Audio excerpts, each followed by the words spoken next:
শুরু করা যাক উপপাদ্য 30। এই স্টেটমেন্টটা হলো ত্রিভুজের মধ্যমা তিনটি সমবিন্দু। সমবিন্দু মানে আমরা আগেও জানি মধ্যমা হলো ত্রিভুজের কোনো শীর্ষবিন্দু থেকে বিপরীত বাহু পর্যন্ত অঙ্কিত সরল রেখা। তো এক্ষেত্রে আমি কি করব, দুটো সরল রেখা এঁকে নেব। 3 নম্বরটাকে দুটো মধ্যমা এঁকে নেব। এটা নাম দিই এ বি সি, নাম যে কোনো দিতে পারো। এক্ষেত্রে আমরা কি করব, বি এর থেকে মধ্যমা আর সি এর থেকে যে মধ্যমা, এই দুটো মধ্যমা এঁকে নেব। তারা যে বিন্দুতে ছেদ করবে সেটাকে তারপরে কন্টিনিউ করব, জুড়ে দেব।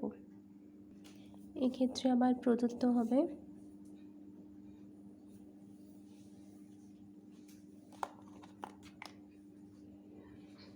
ত্রিভুজ এ বি সি এর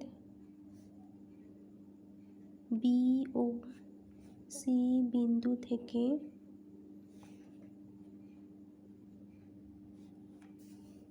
যথাক্রমে, যেহেতু দুটো বলছি তাই যথাক্রমে বিডি ও সিই মধ্যমা পরস্পরকে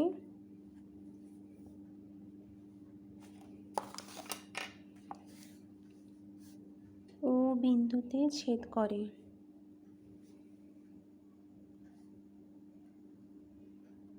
এবারে কি করব, এ ও যুক্ত করব, করে বর্ধিত করব বা করলাম, যাতে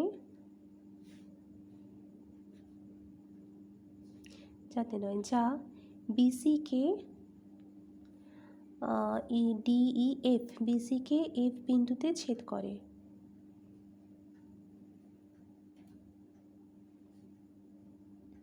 এটা আমি এঁকে নিলে বুঝতে সুবিধা হবে।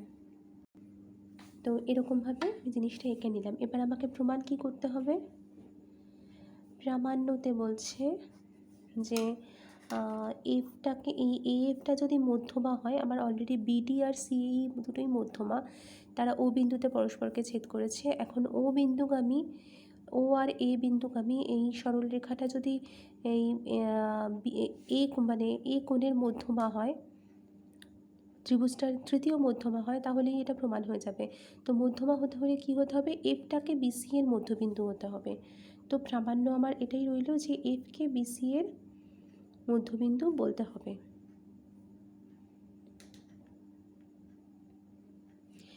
এর জন্য আরও খানিকটা অঙ্কনের প্রয়োজন। অঙ্কন কি আঁকবো এবার, এই এফকে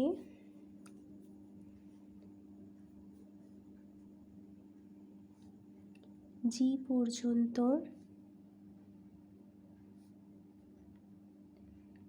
এরূপ বর্ধিত করলাম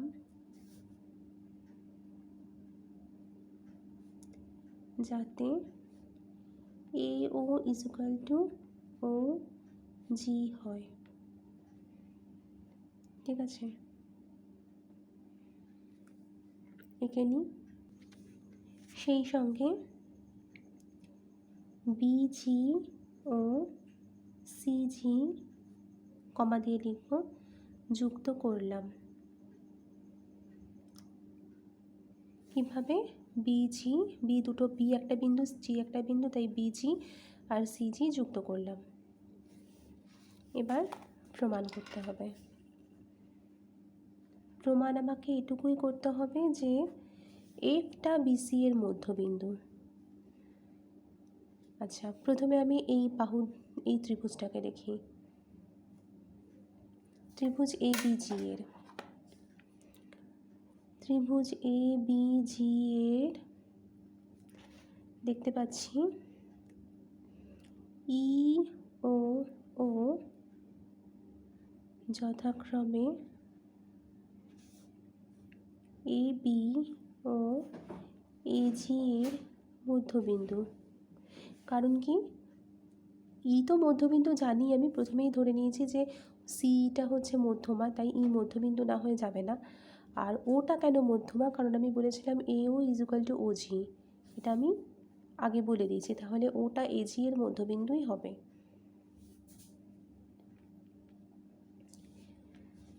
তো আমরা এর আগে একটা উপপাদ্যে পড়েছি যে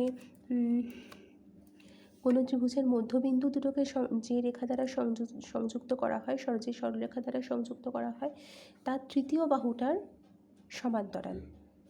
তো সেই জন্য বলতে পারি আমি এখানে, অতএব ইও প্যারালাল টু বিজি, এবং সেখান থেকেই বলতে পারি ইও এর এক্সটেনশন হচ্ছে ওসি, তাই বলবো ওসি প্যারালাল টু বিজি। ঠিক আছে, একইভাবে বলা যায় এবার ত্রিভুজ এ সি জি নেব। ত্রিভুজ এ সি জি এর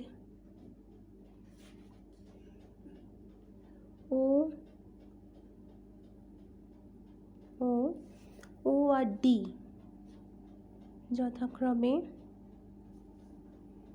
ওটা কার, ওটা এজি এর, এজি, এবং ডিটা হলো এসি এর, এজি এবং এসি এর মধ্যবিন্দু।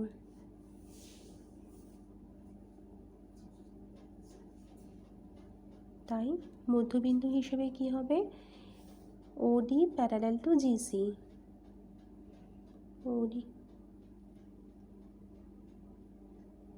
প্যারালাল টু জিসি, যেটার কন্টিনিউয়েশন বলতে পারি এই ওডি মানেই এটা অ্যাকচুয়ালি বিও, ওডি এর কন্টিনিউয়েশনটাই বিও, তাহলে বলা যায় এটা বিও প্যারালাল টু জিসি।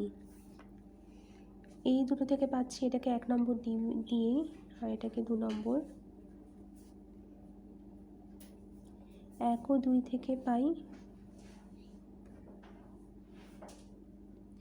যখন কোনো চতুর্ভুজের, এখন এটা ও বি জিসি একটা চতুর্ভুজ পাচ্ছি, তাই তো।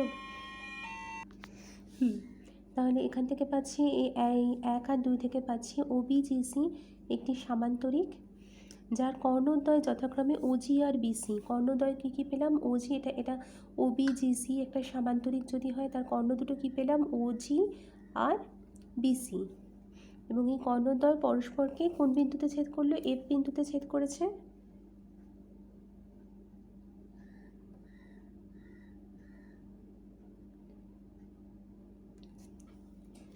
সামান্তরিকের কর্ণদ্বয় যে বিন্দুতে ছেদ করে সেই বিন্দুটাই কর্ণদ্বয়ের মধ্যবিন্দু হয়।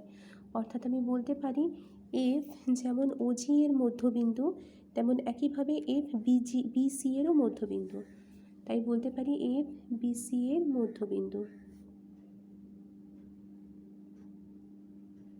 অর্থাৎ কি প্রমাণিত হলো, অর্থাৎ এফটা তার মানে এই ত্রিভুজের অপর একটি মধ্যমা। অতএব এফ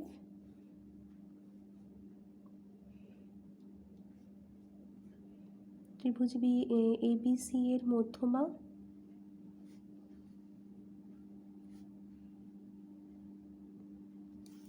অর্থাৎ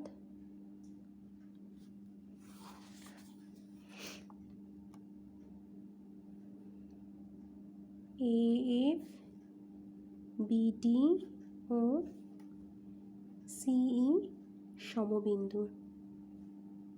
অর্থাৎ ত্রিভুজের 3টি মধ্যমাই হয়ে গেল সমবিন্দু, প্রমাণিত।